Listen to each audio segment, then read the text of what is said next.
Boa noite a todos. Hoje a gente vai falar um pouquinho sobre as imunidades de qualquer templo, a respeito das premissas da Constituição Federal. A princípio, a liberdade religiosa ela tem sido tratada na Constituição Federal como um método de proteger a inviolabilidade da liberdade de credo das pessoas. Ou seja, quando a gente torna mais fácil os cultos religiosos, mais as pessoas possuem liberdade de praticar esses cultos. Agora, nesse caso, a gente está analisando o artigo 5º da Constituição, inciso 6º, que fala que é inviolável a liberdade de consciência e de crença, sendo assegurado o livre exercício dos cultos religiosos e garantida na forma da lei a proteção aos locais de culto e às suas liturgias. Ou seja, garantir a gratuidade, ou melhor, a imunidade tributária desses templos é proteger a liberdade de crença dessas pessoas e assim garantindo um artigo constitucional. Mas apesar que muitas pessoas acreditam que a imunidade atinge apenas os templos das religiões mais conhecidas no Brasil, isso é um grande equívoco, porque as imunidades de qualquer templo atingem todas as religiões. É uma premissa da Constituição Federal a proteção de todas as religiões. Então, portanto, no artigo 150, a linha B do inciso 6º, fala que os templos de qualquer culto possuem a imunidade tributária. Aqui a gente já falou um pouquinho. é, a imunidade tributária serve como um método de criação de um impedimento de obstáculos para a garantia do direito à crença e à sua liberdade de crença de qualquer religião. Mas não basta alegarmos que pode ser qualquer ato e agrupamento de pessoas que receberá a imunidade tributária. A gente trouxe um exemplo aqui de um doutrinador, o Roque Carrasa, que ele fala que elege alguns requisitos para aplicação da imunidade tributária.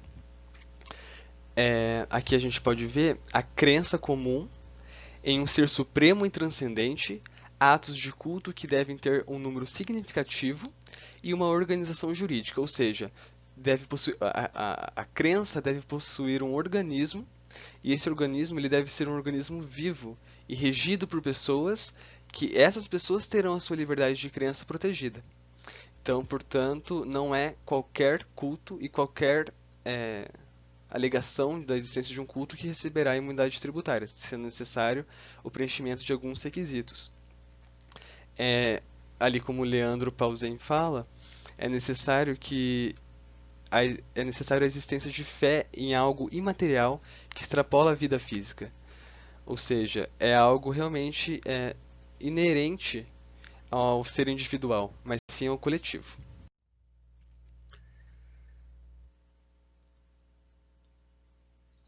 Aqui não se trata, nesse slide a gente pode analisar que não se trata apenas de alguns movimentos religiosos, sejam eles predominantes ou não, mas sim alguns membros da sociedade civil que possuem a imunidade tributária. A gente trouxe aqui para demonstrar alguns exemplos de entidades que não recebem a imunidade tributária, que a gente vai analisar no próximo slide.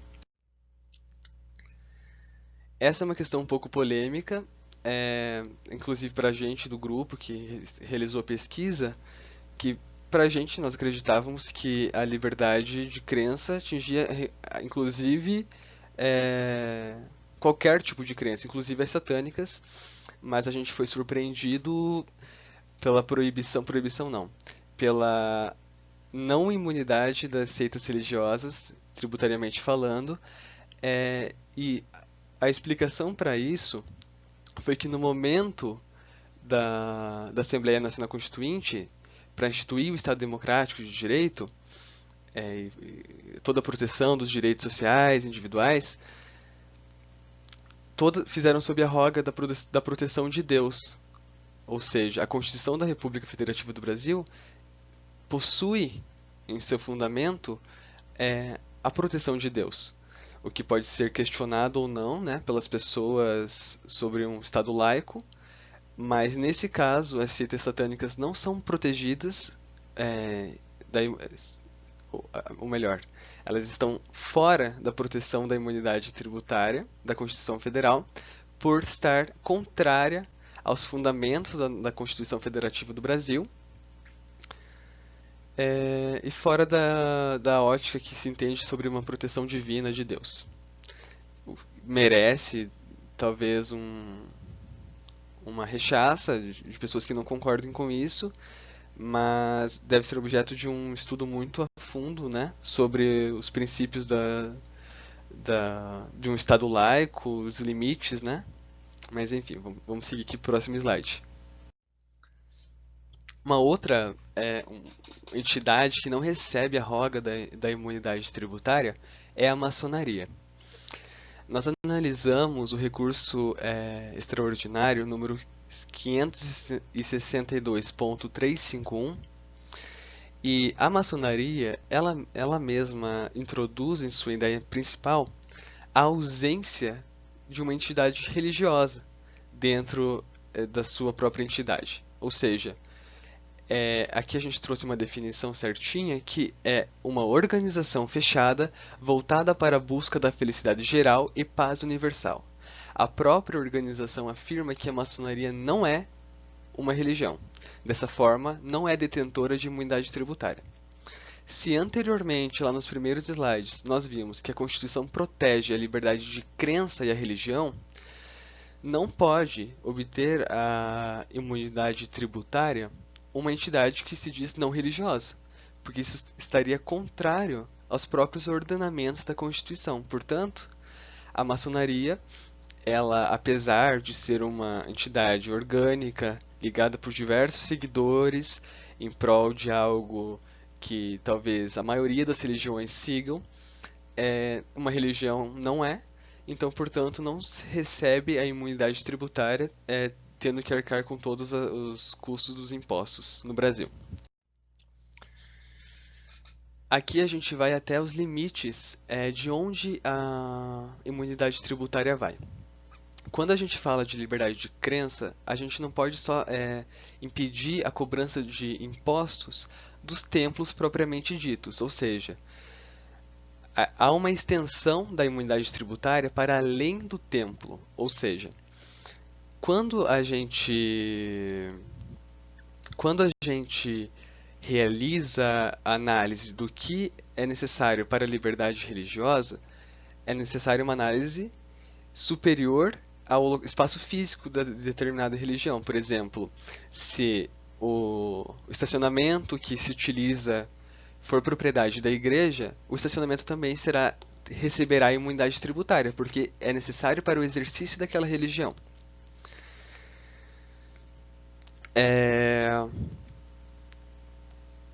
Aqui nesse artigo a gente pode dar uma analisada também que a imunidade ela se trata apenas dos impostos, tá? Não sendo abrangido por essa imunidade a não cobrança de taxas, as contribuições de melhoria e empréstimos compulsórios. Esses são devidos pelos templos. O que não são devidos, por exemplo, a gente trouxe para vocês darem uma olhada, é o IPTU, o ITR, o IPVA, o IR e o ICMS. O ICMS a gente vai dar uma analisada mais para frente, que é uma questão um pouco polêmica e pode causar um alvoroço quando todo mundo tiver conhecimento disso.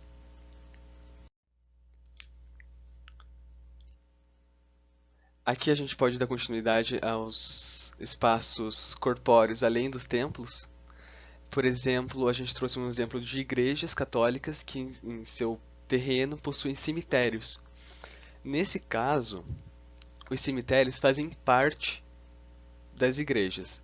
Quando o cemitério funciona para manutenção daquele templo religioso, os cemitérios também recebem a imunidade tributária. Mas quando é analisado que esses cemitérios, por exemplo, cemitérios não, mas os almoços realizados por essa igreja, ela não tem um caráter da manutenção da própria igreja, mas sim angariar lucros para uso pessoal de determinado líder religioso, isso não protege, isso não é protegido pela imunidade tributária. E isso deve ser tributado porque está contrário à liberdade de crença, não sendo algo fundamental para a liberdade de crença, desculpa.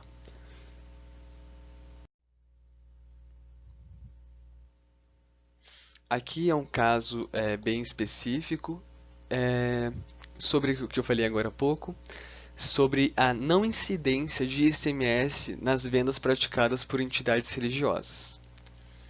Ou seja, quando determinada entidade religiosa realiza a venda de determinado produto, não incidirá ICMS sobre esse produto.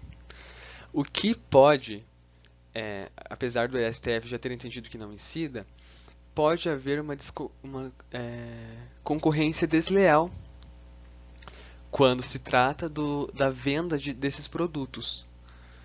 Porque se determinada empresa vende esse produto, o mesmo produto da igreja, vende esse produto com a incidência desse imposto, obviamente o produto terá seu preço final encarecido. Enquanto a igreja, como entidade detentora do direito da imunidade tributária, não terá incidência, o produto sairá mais barato.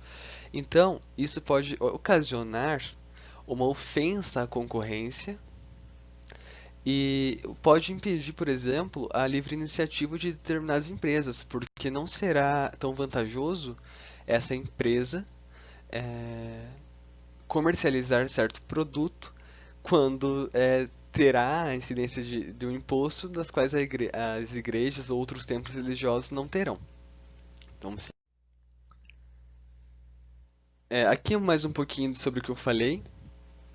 É, quando o cemitério possui finalidade para a manutenção daquela atividade religiosa, e isso não possuir fins lucrativos, o cemitério também terá a extensão da imunidade tributária.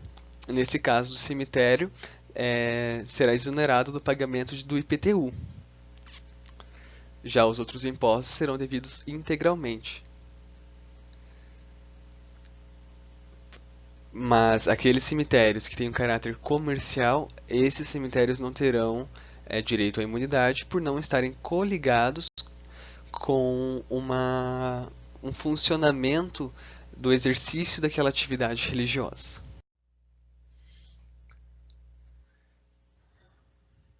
Aqui a gente pode dar uma analisada.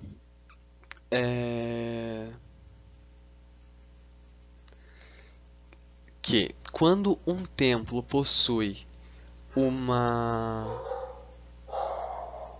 quando um templo possui determinado terreno ao lado, um determinado espaço para creche, para quadras esportivas, desde que ligadas à sua atividade religiosa, esses espaços também terão imunidade tributária, desde que não seja para uso diverso daquele que se destina uma entidade religiosa, claro.